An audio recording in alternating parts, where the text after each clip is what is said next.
A 7-year-old boy is crying, whining, and begging his mother for a bar of chocolate. Although visibly irritated, the mother complies to his request, and they both go to the nearest candy shop.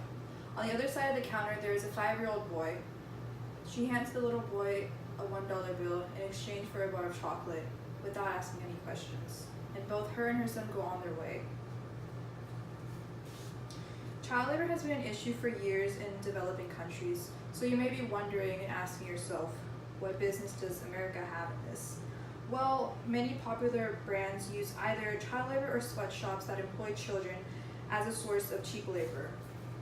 By using their products, we're essentially taking aid and helping support child labor.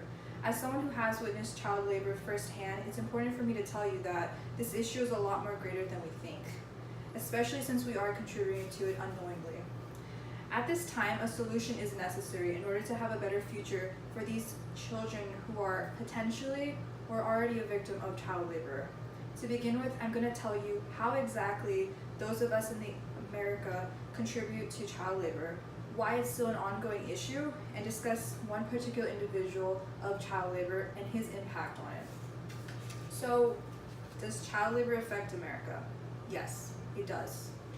Brands such as H&M, Walmart, Gap were accused and proven in the past to use child labor and also their workers to be under harsh living conditions.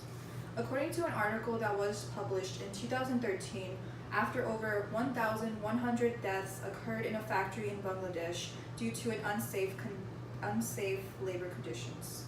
These companies pledged later to improve the safety of some of the country's poorest workers, but a human rights group says that 3 years later, nothing was fulfilled, and problems continue to persist, if not worse. If we were to really look what's been going on, we know that the Wage Alliance released details reports of sexual harassment, low wages, and other abuses at H&M supplier facilities. This fact may go over your head, but you need to realize these victims are children. They're young, they're impressionable, and they're innocent. They don't know right from wrong. These children are essentially just trying to make an honest living, not because they want to, but because they have to. And I'll touch more on that later. But looking at this issue in a political perspective, modern foreign aid is not a charity.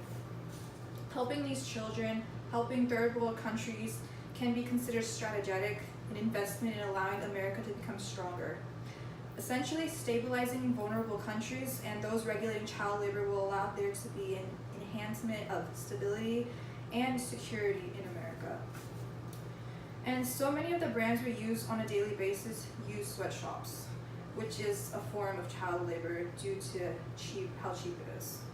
And examples of brands/companies that use sweatshops are Walmart, Gap, Nike, Adidas, Urban Outfitters, as well as Zara. And of course, with sweatshops, employees are underpaid and as well as overworked. No one sees the ugly side of using such labors unless they've seen it firsthand or really just did extensive research on this issue. If you were to read one article, you can just assume, yeah, child labor is wrong, but you wouldn't want to necessarily take action for that. And so now that you understand a little more about how vile child labor is and its relationship with America, you're able to wonder how dark this issue can get. And now getting into why these children have to work.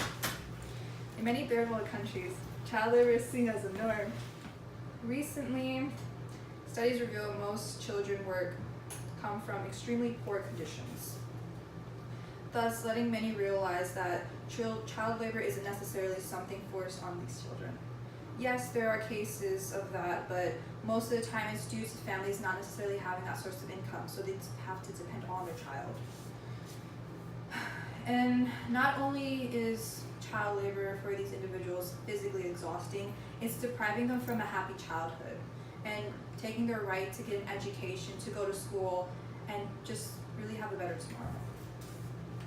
And now that you know more about the topic of child labor, it begins to make more sense why it's still an issue in 2018. Next, let me tell you more about a particular individual who was a child labor victim and his impact. So his name was Iqbal Masih. He was a 4-year-old who was essentially given to a carpenter as a bonded laborer so that his family could pay off a debt. And so what a bonded laborer is someone that has to pay off a debt, but it can never really get paid off due to the increase in money. And so with Iqbal, he worked 12 hours a day, 7 days a week, and was only paid $10 a day for the loan, but like I said, the loan continued to increase. So some of the issues that did go on was that the children couldn't talk to each other, they were abused, they were beaten, and also taken advantage of. And Iqbal Masih in particular was malnourished, so that did affect him. And so later he did become an activist to end child labor, but unfortunately at the age of 13 he was shot and did die. And so essentially his story did have an impact, but this is only a small fraction of what children have to endure on a daily basis. And so since 2016, little progress has been made in ending child labor. Only 1/3 of the reduction achieved the previous 4 years before. And as the pace slowed down, people will eventually start to forget. They forget that these victims are children, they're deprived of a childhood. And essentially, we will see these children not as humans, but as a statistic. And once we see them as a statistic, we're not going to desire to help them. But no one is ready to take the first step. We're taking a great leap backwards due to the low success rate we had the previous years. Child labor is seen no longer as a serious issue. We need to become more proactive in aiding for the eradication of child labor. Moreover, realizing there is a problem is just the beginning.